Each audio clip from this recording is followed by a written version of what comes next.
국내 코로나19 4차 대유행이 본격적으로 확산하면서 신규 확진자 수가 일주일째 1,000명 이상 네 자릿수를 기록했습니다. 정부는 수도권 거리두기 4단계가 시행되는 오는 25일까지 확산세를 최대한 꺾겠다는 계획입니다. 관련 내용은 두 분과 짚어보겠습니다. 신상엽 한국의학연구소 학술위원장, 최진봉 성공회대 교수와 함께합니다. 어서 오세요. 네, 안녕하세요. 예, 신규 확진자는 1,150명. 을 기록했습니다. 1,300명대에 이르렀던 지난주 평일보다는 적은 수치입니다만 보통 그 휴일 검사 건수 영향이 주 초반, 그러니까 화요일까지 보통 이어지는 점을 고려하면 당연히 1,100명대도 적은 수치는 아닌 것으로 보이고, 지금 이게 지금 일주일째고요. 평균으로 계산을 해보면 1,250명이 일주간 하루 평균 확진자입니다.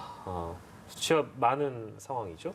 현재 상황을 어떻게 봐야 할까요? 신상엽 위원장께서 보신다면? 일단 지금 그 4차 대유행의 이제 시작 시점에 이제 와 있다라고 이제 볼 수가 있습니다. 사실 이제 우리나라보다 이제 예방 접종률이 높은 영국 같은 경우도 예방 접종률이 이제 완료자가 60%가 넘는데도 그 과거 이제 델타 변이 이전에 한 1,000명대까지 확진자가 줄었다가 거의 한 달, 두 달 만에 지금 3만 명 이상의 확진자가 나오고 있거든요. 네. 우리는 어찌 보면 이런 1,000명대에서 이제 이런 3만 명대로 가는 그 영국의 그 초반기에 이제 딱 있다고 볼 수 있겠는데요. 지금 이제 이런 상황에서 이제 앞으로 이제 그 추세가 어떻게 될 것이냐를 이제 몇 가지 이제 판단할 수 있는 그런 요소들이 있는데, 사실 이제 가장 중요한 거는 이제 사회적 거리두기 수준이 제일 중요합니다.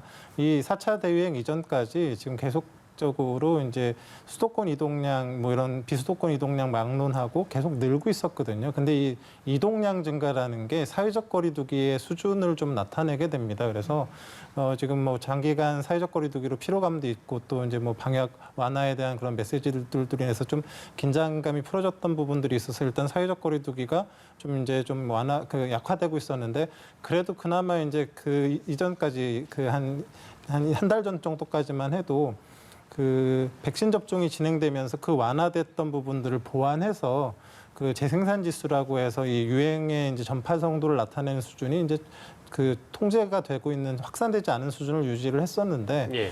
갑자기 이제 한 2, 3주 전부터 이제 델타 변이가 지역사회에 본격적으로 유행을 하면서 기존 변이보다 전파력이 2배 이상 이제 빨라지다 보니까 이제 확진자 수가 늘었거든요. 네네. 그러니까 균형이 무너진 상태거든요. 그러니까 결국은 이 무너진 균형 상태에서 변이 바이러스는 계속 지금 최근에는 60% 이상 계속 더 많은 숫자가 나오고 있는 상황에서 네. 백신 접종은 지금 속도가 이제 늘릴 수 있는데 한계가 있고, 결국은 사회적 거리두기 수준을 강화해서 그 유행을 통제할 수밖에 없는 그런 단계이기 때문에 어쩔 수 없이 이제 4단계로 이제 이번 주부터 시작이 된 부분이라, 지금 이 4단계로 올린 이 사회적 거리두기 수준이 이제 얼마나 잘 작동을 하느냐에 따라서 지금 유행이 통제로 가느냐 아니면 확산할 수 있느냐, 이런 기로에 서 있다라고 이제 볼 수 있겠습니다. 네, 그럼 그 말씀 주신 사회적 거리두기 4단계 가장 강력한 카드를 꺼내든 셈인데, 만약 지금 상황이 잘 잡히지 않고 2,000명대까지 정점을 찍고 상황이 악화되게 되면 그 이후에는 어떤 카드를 쓸 수 있겠습니까? 지금 그 이후에는 뭐 카드가 있다라기보다는요, 사실 지금에 집중해야 된다고 생각을 합니다. 왜냐하면 지금 이 4단계라는 게 사실 우리가 예전 해본 적이 없는, 어찌 보면 가장 강력한 셧다운에 준하는 굉장히 강력한 이제 사회적 거리두기인데요. 이게 지금 2주라는 기간을 설정한 이유가 나름의 이제 이유가 있습니다. 왜냐하면 그 바이러스라는 게 확진자를 통해서 다른 사람에게 전파가 돼야지만 이게 이제 확산이 되는 거지 않습니까? 유행이. 근데 이 바이러스가 다른 사람한테 갈 수 있는 기간이 증상이 생기기 한 이틀 전부터 증상이 생기고 나서 한 7일 정도까지가 전파가 가능한 기간입니다. 그러니까 거의 한 열흘 정도 남짓 정도면은 바이러스가 결국 다른 사람한테 가지 못하면 그 바이러스는 소멸돼 버리거든요.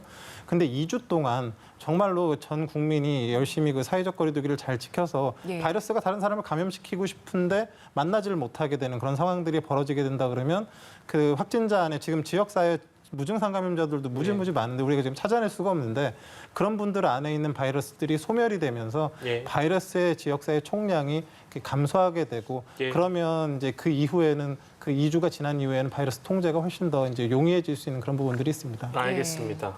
지역별로 그 확진자 분석을 좀 해보겠습니다. 서울이 414명, 경기가 313명이고요. 인천이 67명.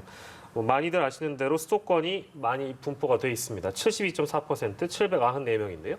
그리고 비수도권의 경우에는 경남 49명, 부산 47명, 대구가 36명, 충남 32명, 대전이 31명. 비중이 비수도권도 연일 높아지고 있습니다. 27.6%로 분석이 됐습니다. 네. 이달 들어서 4차 대유행이 수도권을 중심으로 본격화됐는데요. 이게 점차 전국적으로 확산하는 양상을 보이고 있습니다. 비수도권의 비중이 닷새 연속 20%를 넘었는데요. 이제는 30%에 육박하는 수준입니다. 지난 1일 14.8%였는데 이제 그 2배 육박하는 수준까지 치솟은 상황입니다. 예, 그렇습니다. 네, 참 이제- 여름 휴가철을 앞두고 있기 때문에 이게 전국적으로 지금 수도권뿐만 아니라 비수도권의 이 추이도 주목해봐야 되는 그런 상황이기 때문에요. 휴가철을 앞두고 있고 이미 이동량이 많아지고 있는 그런 상황입니다. 정부가 이를 막으려면 어떤 노력이 좀 필요하다고 봐야 될까요? 일단은 휴가철인데 휴가를 가지 마라 이렇게 얘기할 수는 없지만 자제를 요청할 수밖에 없어요. 사실은 지금처럼 이렇게 유행이 4차 유행이라고 할 만큼 확산이 엄청나게 빠르게 이루어지고 있고 또 우리나라 같은 일일 생활권이기 때문에 사실 수도권과 비수도권의 차이가 그렇게 크지 않다고 보거든요. 이동하려고 마음만 먹으면 언제든지 왔다 갔다 할 수 있는 상황 아니겠어요? 그리고 또 풍선효과처럼 수도권에서 사회적 거리두기가 4단계까지 올라가서 일부 사람들이 또 비수도권에 가서 저녁에 모임을 하거나 이럴 수 있는 위험성도 충분히 존재하고 있는 상황이고요. 그래서 가장 중요한 건 각자가 이 위험한 상황에 대해서 인지를 하고 좀 더 조심할 필요가 있다는 게 제일 중요할 것 같고요. 그래서 가능한 한 저는 휴가철이라 하더라도 2주 동안은 좀 이동을 자제하시면 좋겠다는 개인적인 생각이 있고 정부도 예. 그런 부분들을 적극적으로 지금 홍보를 하고 있습니다.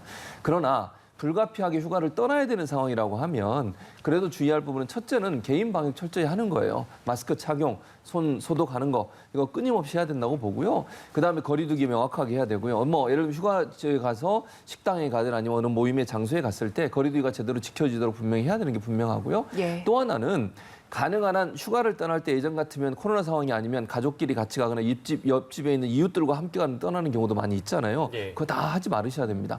정말 가족끼리만 가야 돼요. 그러니까 늘 집에서 생활하는 분들은 어느 정도 보호가 되는 상황이고 잘 아는 상황 아니겠습니까? 그런 분들이 예를 들면 부모님, 자녀 이렇게만 떠나면 그래도 그 안에서는 확산이 좀 나갈 가능성이 낮기 때문에 그 정도로 휴가를 떠나는 게 좋지 예전처럼 이웃과 같이 간다거나 함께 무리를 지어서 동호회가 간다거나 이렇게 되면 확산될 위험성이 더 커져요. 그래서 가능한 한 휴가를 안 가고 2주 동안 자제하는 게 좋지만 불가피하게 가야 되는 상황이 된다고 하면 첫째는 소규모 가족 단위로만 가는 게 좋고요. 예. 이웃과 함께 하거나 또 모르는 사람과 합석을 하거나 이런 건 절대로 안 되고요. 개인 방역을 휴가지에 가서도 철저히 지키는 게 필요하지 않겠나 이런 생각이 듭니다. 예. 네, 휴가를 가더라도 국민들의 자발적인 자제 요청을 당부하셨습니다.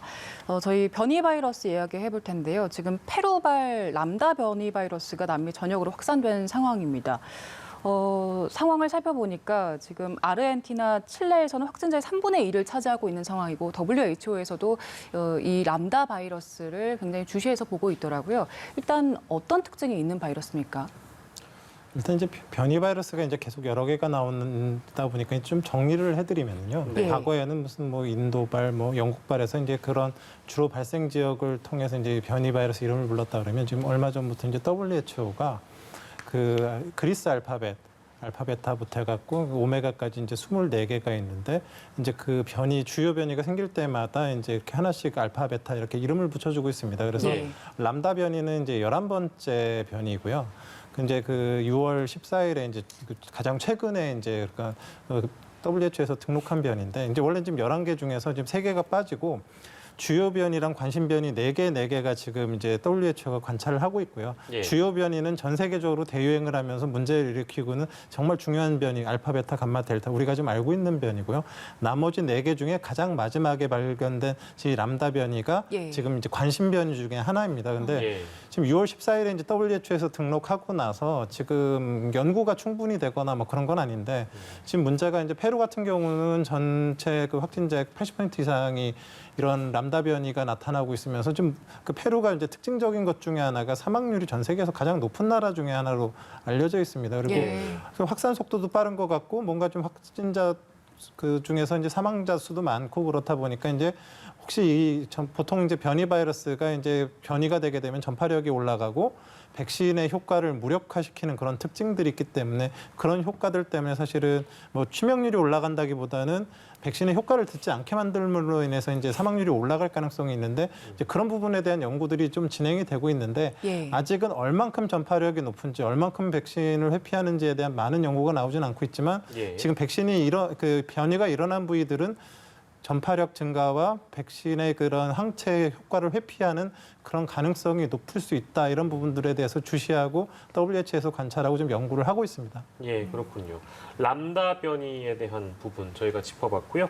마지막으로 지금 수도권 거리두기 단계가 4단계로 격상이 돼서 혼란이 지속되고 있습니다. 뭐 여러 가지 기준들에 대한 내용은 저희가 전해드렸습니다만 그래도 좀 헷갈린다 하는 부분들이 적지 않거든요. 결혼식은 친족 49명까지 제한하는데 콘서트는 최대 5,000명까지 가능하다. 그리고 또 버스와 지하철은 규제가 없는데 택시는 3인 이상 타면 안 된다. 그래서 이거 좀 개선이 필요하지 않겠는가 이런 목소리가 나오고 있다면서요? 그렇습니다. 왜냐하면 이게 일반인들이 볼 때 좀 이해가 안 되는 영역이 있어요. 아까 말씀하신 것처럼 택시만 해도요. 6시 이후에는 2명만 탑승하게 돼 있습니다. 네. 그런데 거기에서 얘기를 하니까 아니 2명 타고 3명 타는 부분에 대해서 명확한 기준이 뭐냐라고 얘기를 했더니 방역당국에서 뭐라고 얘기를 했냐면 사적 모임일 때만 2명 이상은 안 된다고 얘기한 거다. 2명까지만 탑승하고 3명 이상 안 된다고 얘기한 거고 예. 사적 모임이 아닌 경우는 또 가능하다고 얘기를 했어요. 예를 들면 이런 겁니다.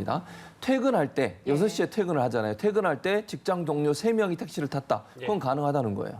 그러나 동호회라든지 어떤 공동의 목표를 가지고 어디를 이동하기 위해서 3명이 술집을 가거나 음식점을 가거나 아니면 예컨대 그런 공동의 목적을 가지고 동호회 차원에서 타면 안 된다는 거죠.